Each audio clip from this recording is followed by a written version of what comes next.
Happy Wednesday to you, OCF. I hope you're doing well, though I totally understand if your hearts are heavy. It's just the times we're living in, man. It just adds up and our souls get heavy and you just wonder, man, it's kind of hard to get through today, taking it one day at a time. And if we stop and back up a little bit and think about why is that, it's not hard to figure out. I put a couple lists up here. We've got COVID-19 hit and we had a health crisis. That's a big deal. But then we had the lockdown. It became a real big deal because it became an economic crisis.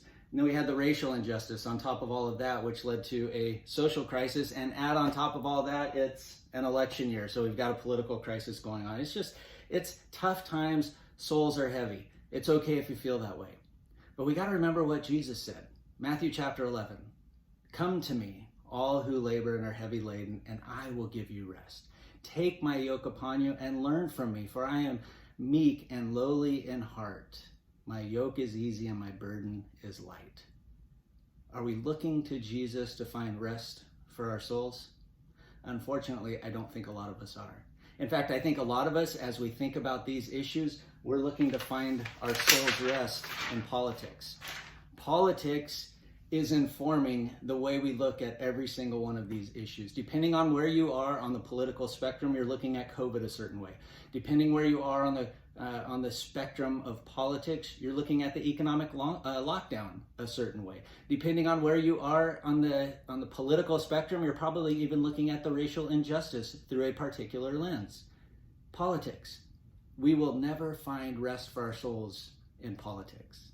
And when politics gets elevated to that one issue through which we see all the other issues, we're in a world of hurt. That's not what we were created for. That's not what the God who created everything, the God whose kingdom we live in, that's not what he intended. He intended us to look at the world through the gospel.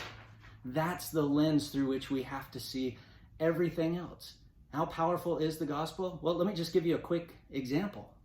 Matthew, the one who wrote that verse I just recited. Matthew was a tax collector. If you could go back in time to the first century, who were the most pro-Roman Jews? The tax collectors, because they made all of their money because of the taxation of the Roman Empire. He was pro-Rome. On the other side, you have a disciple named Simon the Zealot. Simon the Zealot gets the name Zealot because he was zealous for Israel and Israel's kingdom. He wanted a Davidic king on the throne. He was literally fighting for that. So you have one disciple who's really pro-Rome and another disciple who's really pro-Israel and anti-Rome. That's probably a better way to say it. He was anti-Rome. And yet Jesus calls this pro-Rome Matthew and this anti-Rome Zealot and puts him in his inner circle. That's how big the gospel was. That's how big the gospel is. That two people with absolutely opposing political views could come together as one. Why? Because of the gospel. There was a higher purpose. They had a different role to play. Their primary allegiance and identity wasn't going to have Rome in mind at all. It was something completely different.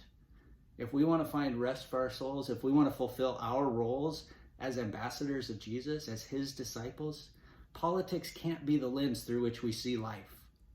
It's just a lens. The lens through which we see life is the gospel.